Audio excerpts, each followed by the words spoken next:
패스트 소설이 생각나는데요. 우리도 비슷한 상황에 봉착할 수 있다고 생각합니다. 시시콜콜 개입을 하고 앉아있는 이런 행태를 중단을 시켜야 된다고 생각하고요. 자신들이 전지전능한 것처럼 착각을 하고서 환상에서 빨리 깨나야 된다고 생각하고요. 절벽에 추락하지 않을까. 새로운 짝을 잘라서 개념이 없어요. 자발적인 변화를 기대하기 어려울 것 같아서.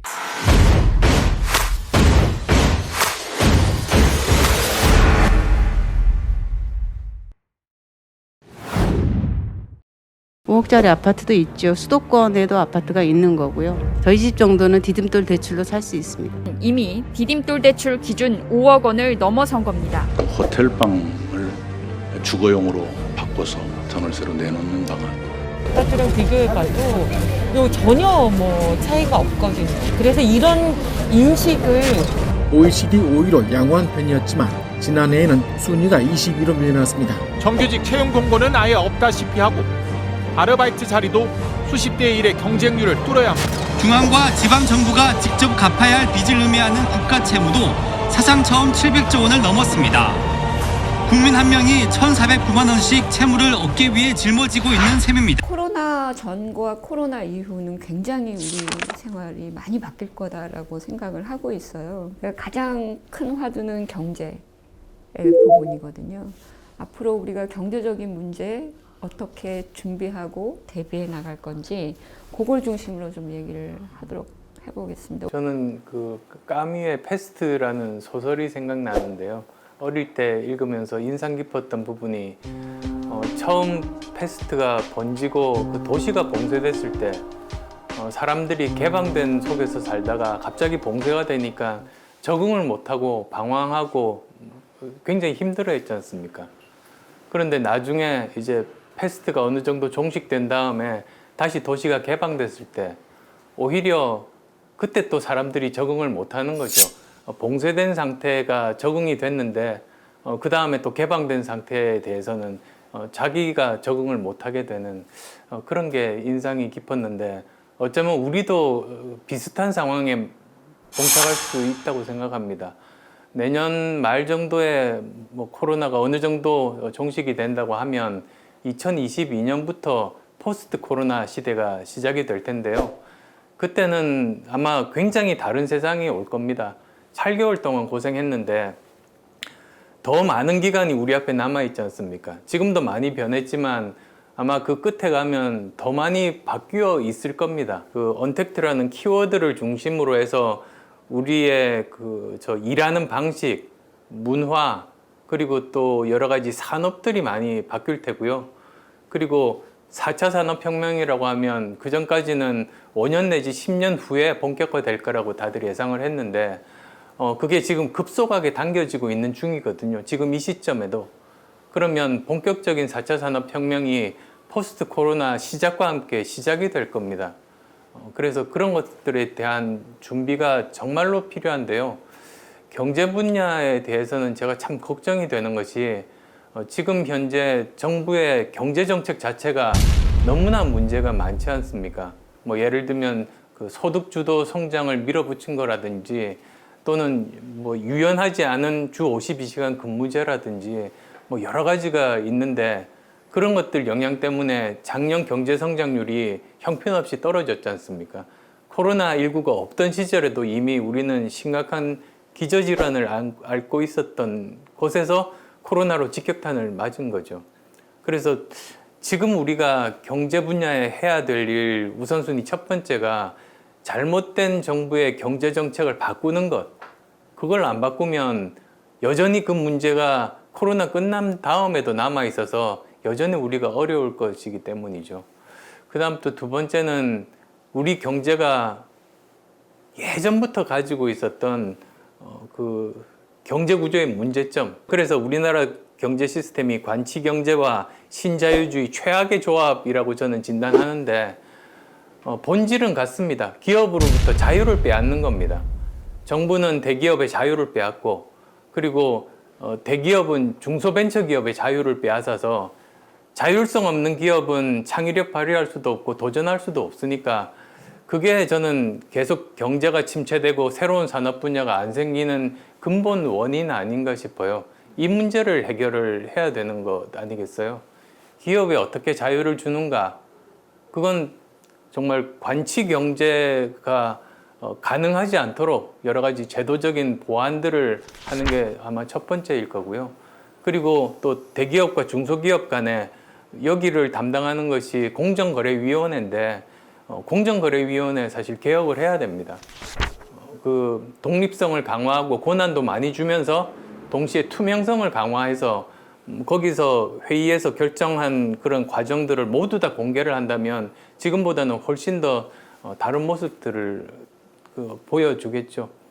이런 문제점들 그냥 놔두고 포스트 코로나 시대에 참으면서 견디면서 이 시기만 끝나기만 기다리다가는 그 다음에 다른 나라들은 포스트 코로나에서 앞서가는데 우리나라는 절벽에 추락하지 않을까. 그게 참 큰 걱정입니다. 예, 사실 자유를 빼앗긴 기업들에게 자유를 찾아주자는 그런 이 진단에 아주 큰 통찰이 있다고 생각합니다. 저는 그 정부가 지금처럼 이 민간의 전문성을 도저히 당하지 못하게 된 시대에도 여전히 자신들이 전지전능한 것처럼 착각을 하고서 미래의 경제를 설계하고 집행을 할 수 있다고 생각하는 이 환상에서 빨리 깨나야 된다고 생각하고요. 근데 문제는 그 부처들이나 그 해당 부서의 기능을 그대로 놓아두고서는 이 사람들 무언가 일을 해야 된다는 강박이 있으니까 또는 그런 그 의무가 있는 거죠.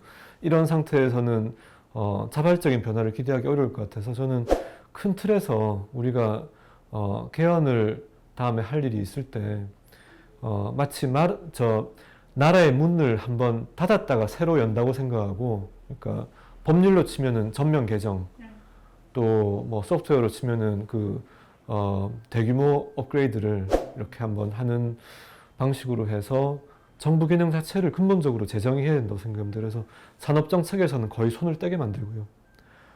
대신에 이런 내부적이나 외부적인 충격이 크게 왔을 때 완충 역할을 하게, 예를 들어서 갑자기 대량 실업이 발생할 때 정부가 이때는 개입을 해야죠. 왜냐하면 시장이 제대로 작동하지 못할 때는 개입해서 국민들의 삶을 지키되 상시적으로 시시콜콜 개입을 하고 앉아있는 이런 형태를 이제 중단을 시켜야 된다고 생각하고요.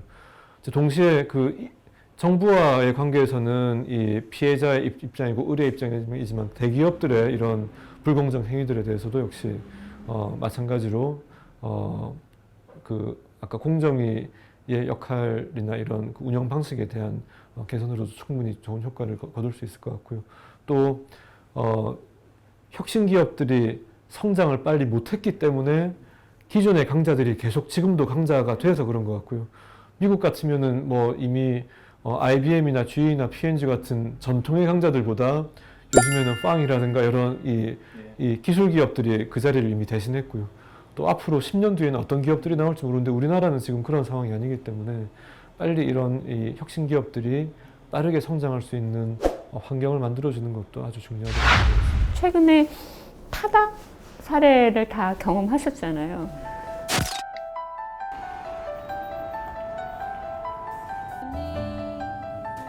타다. 즉시 기소하라!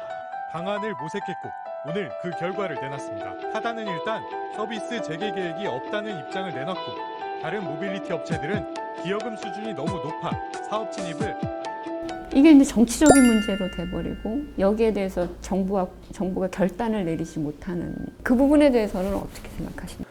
근데 우리도 정부가 해야 되는 일이 어떤 가능성 있는 새로운 분야가 나타나면 그 부분이 자리 잡을 수 있도록 제도적으로 여건을 만들어주는 일을 하는 게 첫 번째고요. 그 다음 두 번째는 뭐 새로운 분야가 있을 수는 없으니까 반드시 기존에 있는 사람들이 피해를 봅니다. 그러면 또 기존에 그 스페이스에서 일하던 분들에 대해서 설득하고 그분들이 앞으로 살아나갈 수 있도록 사회적인 안전망을 만들어주고 그 일을 하는 게 정부의 역할이거든요. 근데 뭐 말씀하셨습니다만 타다 같은 경우를 보면 오히려 반대의 일이 벌어졌죠. 그래서 오히려 새로운 그 산업의 싹을 잘라서 이게 계속되면은 우리나라에서는 앞으로 신산업이 하나도 안 나올 겁니다. 그래서 저는 이걸 교훈으로 삼아서 예를 들면 타다 같은 경우도 그 제한된 범위나마 그 사업을 할 수 있도록 해주면서 동시에 피해를 입는 그 택시기사분들께 설득하고 그분들이 살아나갈 수 있도록 그 재정을 투자해서 안전망을 만들어주고 그런 일을 하는 게 맞았습니다. 근데 뭐 정부나 정치권이 욕먹기 싫어가지고 그냥 새싹을 잘라버린 거죠. 신성장 동력과 관련해서 정부가 어떻게 투자 시스템을 바꿔나가야 되는지 의견이 있으시면 좀 말씀. 미국 실리콘밸리 같은 경우가 미국은 기본적으로 네거티브 규제 아닙니까? 그러다 보니까 새로운 일들을 이렇게 시도를 굉장히 많이 하고 그게 뭐 시도한 게 다 성공하겠습니까? 그렇지만 그 중에서 일부라도 성공하면 그게 나머지 손해를 전부 다 갚고도 남음이 있으니까 그렇게 도전하는 거 아니겠습니까? 어떤 분야에 투자를 하는 것이 기초과학도 있습니다만 저는 인문학을 강조를 하고 싶어요. 사실 인문학에 대한 투자가 먹고 사는 것과 관련이 직접적으로 없을 것 같지만 요즘은 있습니다. 그 이유가 그 인공지능 때문이기도 합니다. 그리고 또 그 음성 인식이라든지 뭐 여러 가지의 사실 인문학적인 베이스가 있어야만이 그 나라가 제대로 성장을 할 수 있는 법이거든요. 뭐 좋은 예가 이런 걸 겁니다. 그러니까 옛날에는 인공지능을 어떤 식으로 만들었냐면 여기 개 사진이 있습니다. 고양이 사진이 있습니다. 이 둘을 비교하기 위해서 어떤 차이점이 있는지를 사람이 연구를 해서 그걸 컴퓨터에게 알려준 겁니다. 그런데 아무리 시도를 해봐도 그 사람만큼 개와 고양이를 구별을 잘 못했어요. 근데 이제 그 최근에 이제 나타난 인공지능들은 아예 사람이 이렇게 구별하는 방법을 컴퓨터한테 알려주는 것이 아니고 개 사진을 10만 장을 보여주고 이게 개다. 고양이 사진을 10만 장을 보여주고 이게 고양이다고 하는 겁니다. 그러면 컴퓨터 내부적으로 자기가 어떤 차이점들이 있는지를 찾아내는 거죠. 근데 사람은 모릅니다, 그거를. 사람은 어떤 방법으로 컴퓨터가 구별하는지 모르지만 어쨌든 그렇게 해서 구별을 하게 하니까 사람만큼 제대로 잘 구별할 수 있었던 겁니다. 그게 요즘 말하는 딥러닝의 개념이거든요. 근데 여기서 중요한 것이 10만 장씩 보여주는 것보다 개 사진 100만 장, 고양이 사진 100만 장을 보여주는 게 훨씬 더 성능 향상을 할 수 있다는 거거든요. 그래서 그 국가 경쟁력이 사실은 얼마나 양질의 데이터들을 많이 쌓을 수 있는가. 그리고 데이터 보호주의까지 생겼습니다. 그래서 유럽 같은 경우에도 유럽 국민들이, EU 국민들이 만들어 놓은 그 데이터를 미국 회사들, 페이스북이라든지 이런 데서 가지고 갈 수 없도록 이렇게 차단하는 그런 일을 지금 굉장히 신경 써서 하고 있거든요. 그게 이제 데이터 보호주의인데 우리나라가 그런 개념이 없어요. 우리 사실 데이터도 부실하죠. 제대로 쌓는 인프라가 안 돼 있거든요. 거기다가 그 정부 데이터 공개가 사실은 핵심인데 정부 데이터 공개도 안 합니다. 거기다가 뭐 그나마 있는 것도 이런 그 데이터가 다른 나라로 가서 활용되는 것을 막는 그런 법적인 제도적인 장치도 없으니 우리나라는 데이터 산업도 갈수록 뒤처지고 인공지능은 지난 2017년에 중국한테 추월당한 뒤에 지금은 거의 따라갈 가망이 없을 정도까지 지금 왔습니다. 근데 항상 가장 빠른 시기가 가장 문제점을 처음 인식하고 바꾸려고 하는 게 사실 가장 빠른 시기이거든요.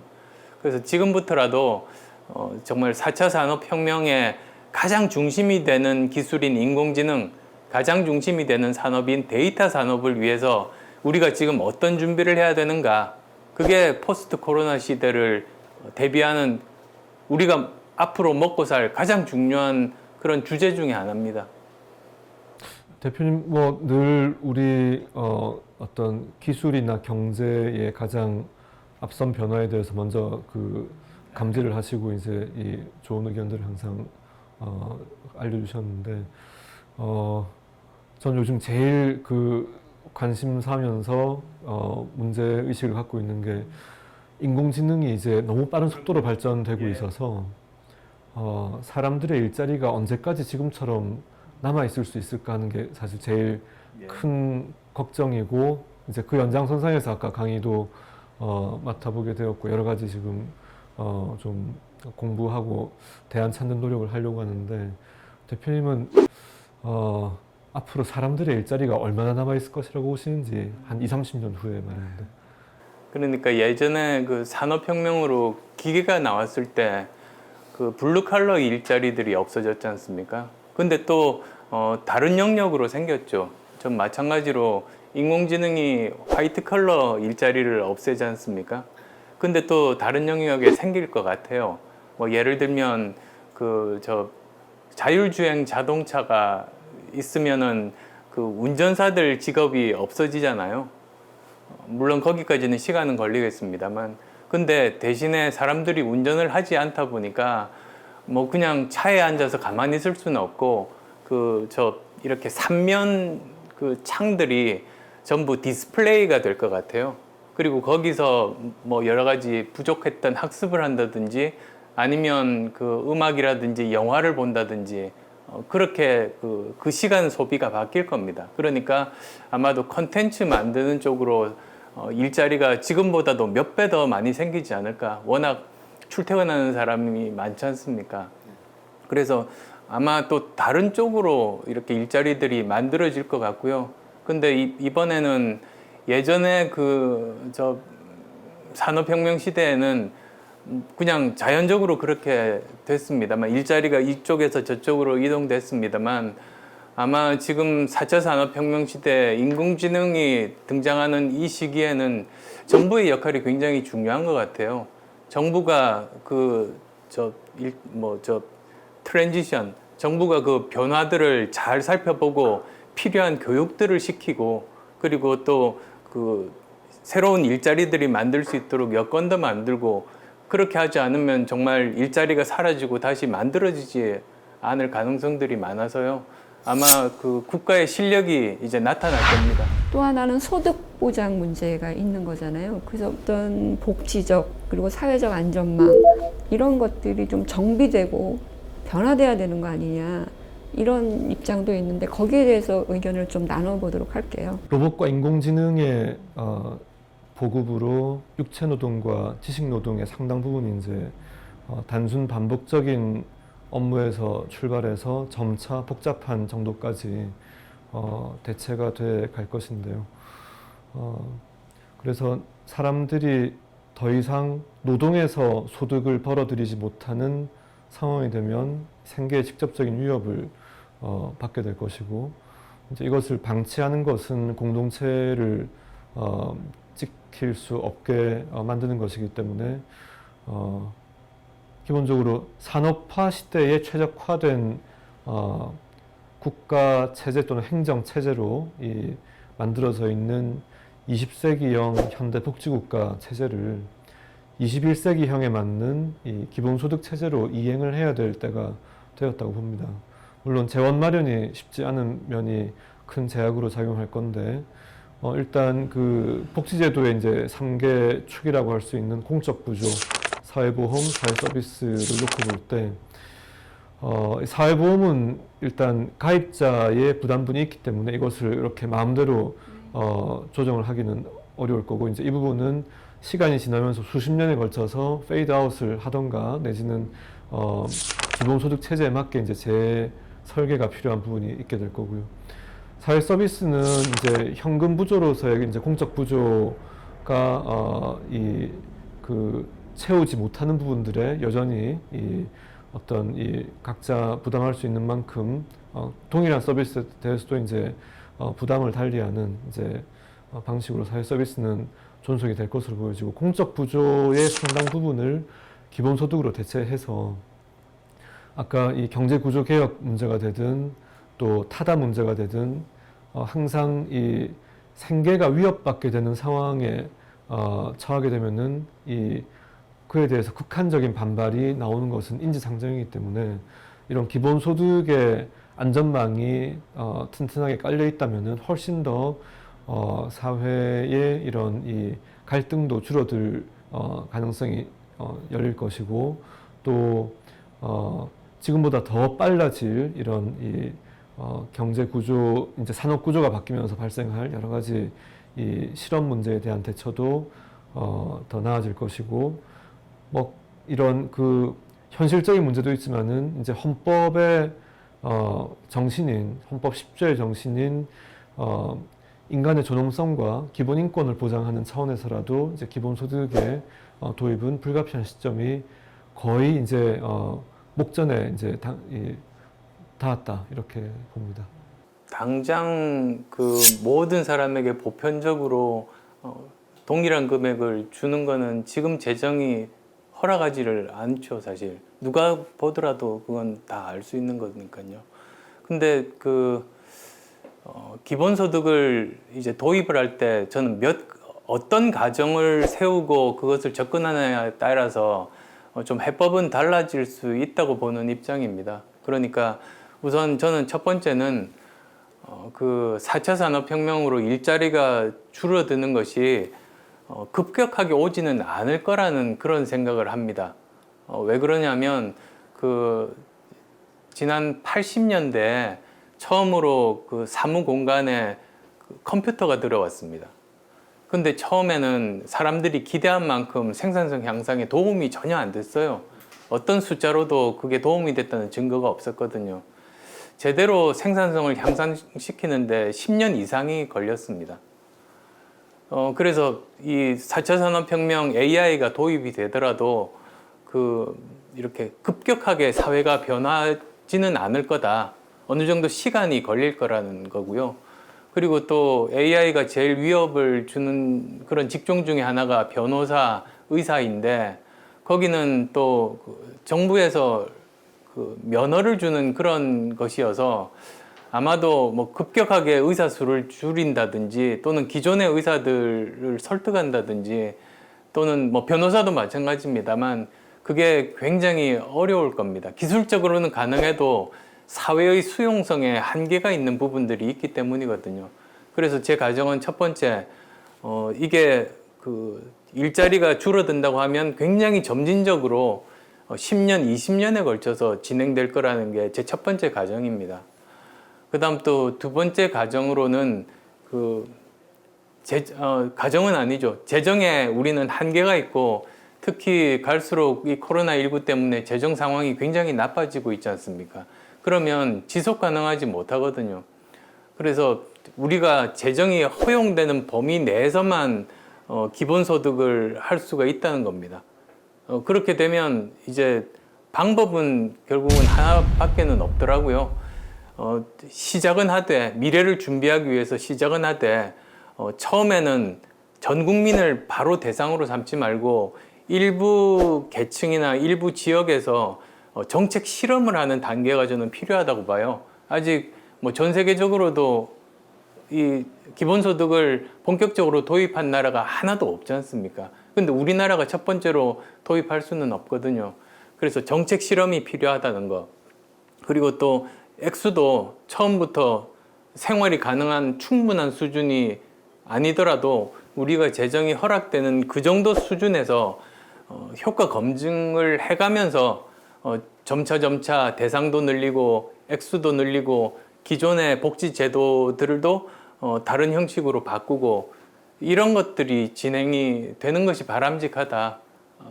제 생각이 그렇습니다. 예, 뭐 큰 틀에서 제가 다른 생각을 하는 부분은 발견을 잘 못했고요. 진보 정당에서 내놓는 안들의 경우에 실현 가능성과 지속 가능성에서 상당히 그 결함이 있는 경우들을 많이 본 것 같은데 이제 저희가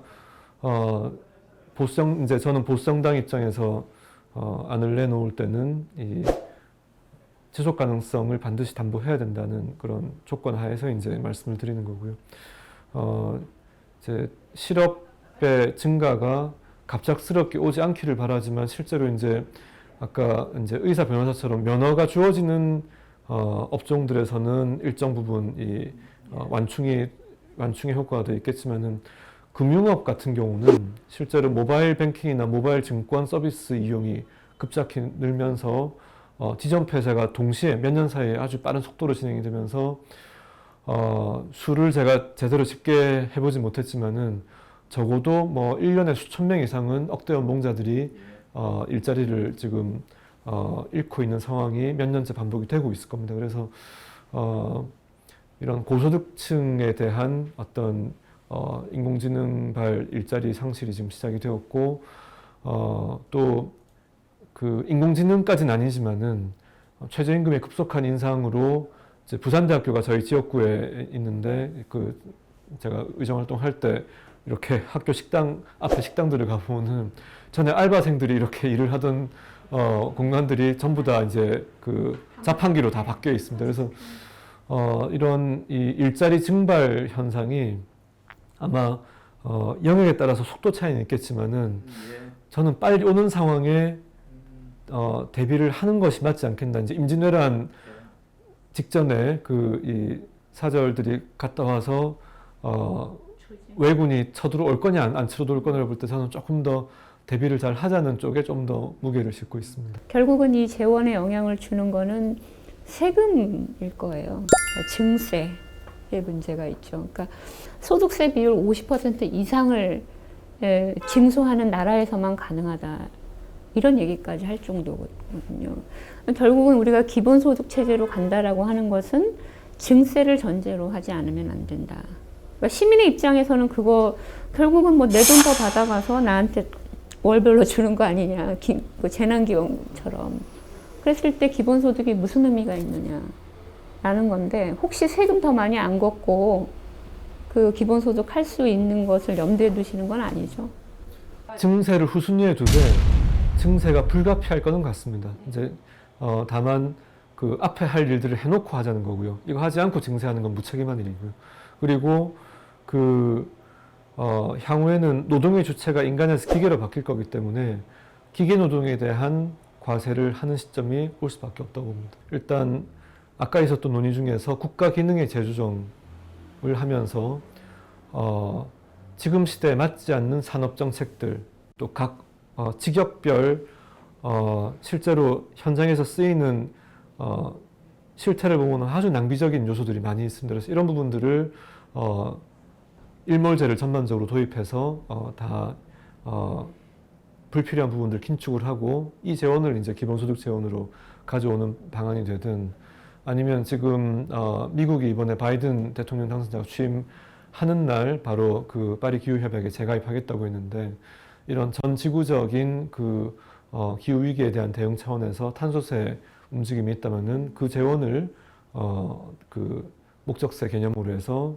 기본소득의 재원으로 삼든 여러 가지 이제 기존의 그 뭐 비과세 공제 제도의 어떤 정비라든지 여러 가지 먼저 할 수 있는 일들을 해놓고 그 다음에 마지막 순서에 가서 이제 증세를 고려하는 것이 바람직하다고 보고요.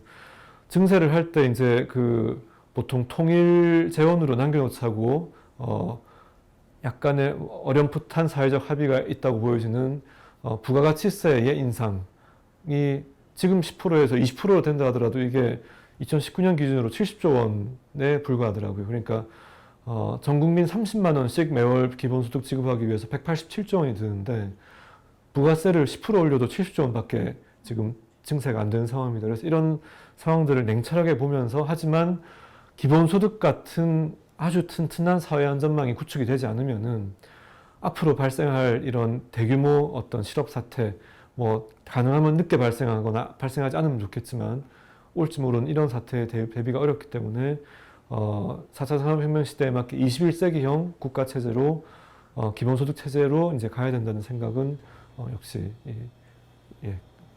변함이 없다는 점을. 정부가 먼저 해야 될 일을 하지 않으면 저항이 엄청나게 심할 겁니다. 그러니까 지금도 사람들이 정부가 도대체 어디에 돈을 쓰는지 모르겠다, 신뢰할 수 없다, 그런 생각들을 다들 하지 않습니까? 제가 독일에 있을 때 프랑스를 가서 우연히 거기 사시는 분 그 세금 명세서를 봤어요. 보여주더라고요. 근데 거기 보면 세금 얼마 내라만 돼 있는 것이 아니고 당신이 얼마 세금을 내면 이 중에서 얼마는 교육에 쓰이고 얼마는 또 저 도로에 쓰이고 세부 항목이 있었습니다. 야, 그래서 이런 것들이 쌓이고 쌓여야지 정부가 열심히 노력을 해야지 국민들 신뢰를 얻는 거지. 신뢰하라고 뭐 말만 하고 먼저 신뢰하면 우리가 뭘 해줄게 이건 말이 안 되지 않습니까? 그런 면에서 우리 정부는 모자란 부분들이 많아서요. 가장 먼저 해야 될 일이 저는 정부 투명성 강화라고 봅니다. 우리나라가 전반적으로 불신 사회고 그래서 거래 비용 믿지 못하기 때문에 추가로 드는 비용이 막대하거든요. 근데 그 고리를 어디서부터 끊을 수 있는가? 결국은 정부가 먼저 투명하게 정말 안보와 관련되지 않은 모든 데이터들을 다 공개를 해서 신뢰를 쌓아가는 게 우리 사회가 신뢰 사회로 넘어가는 그 시작이라고 보고요. 그러면 또 그것 말고도 어떤 효과가 있느냐면 정부 데이터 공개를 하면 그게 데이터 산업의 가장 근간 중에 근간입니다. 그게 없이 민간 데이터만으로 데이터 산업이 발전할 수 없거든요. 그리고 또 그 인공지능이 또 거기에 따라서 기술이 발전하게 됩니다. 그래서 저는 그 정부에서 데이터를 공개하는 것이 그 볼링에서 킹핀에 해당된다고 보죠.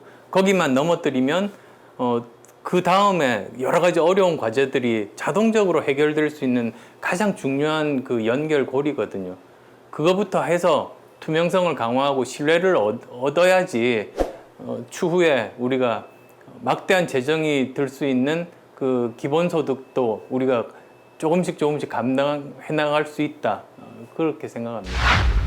예, 그동안 안철수 대표님께서 오랜 시간 고민해 오시고 또 해법을 찾기 위해서 노력해 오신 그 내용들을 오늘 직접 육성으로 듣게 되어서 아주 의미 있는 시간이었다고 생각합니다.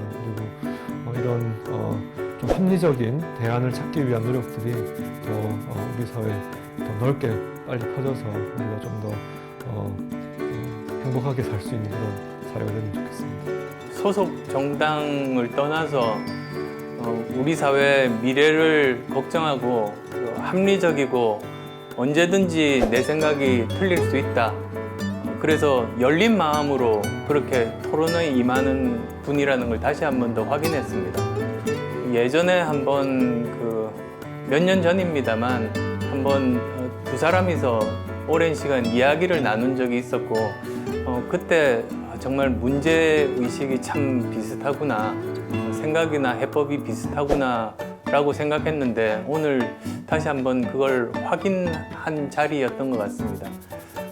정말 우리나라의 발전을 위해서 여러 가지로 앞으로도 계속 고민을 나누고 함께 해법을 찾아보고 싶습니다. 코로나 이후에 우리에게 닥쳐올 우리도 예측할 수 없는 그런 어떤 파고들을 우리가 어떻게 극복해야 하느냐 뭐 이런 화두들을 가지고 얘기를 좀 나눠봤는데요. 결론은 그거인 것 같습니다. 두 분의 공통적인 대답이 혼자가 아니라 함께해야 한다라는 것이고요. 그것은 다른 말로 하면 우리에게 없어진 또는 약해진 공공성을 어떻게 우리가 회복할 거냐라고 하는 그런 화두를 남기는 것 같습니다. 오늘 두 분 너무 좋은 말씀 감사드리고요. 이상으로 마치겠습니다. 수고하셨습니다. 네.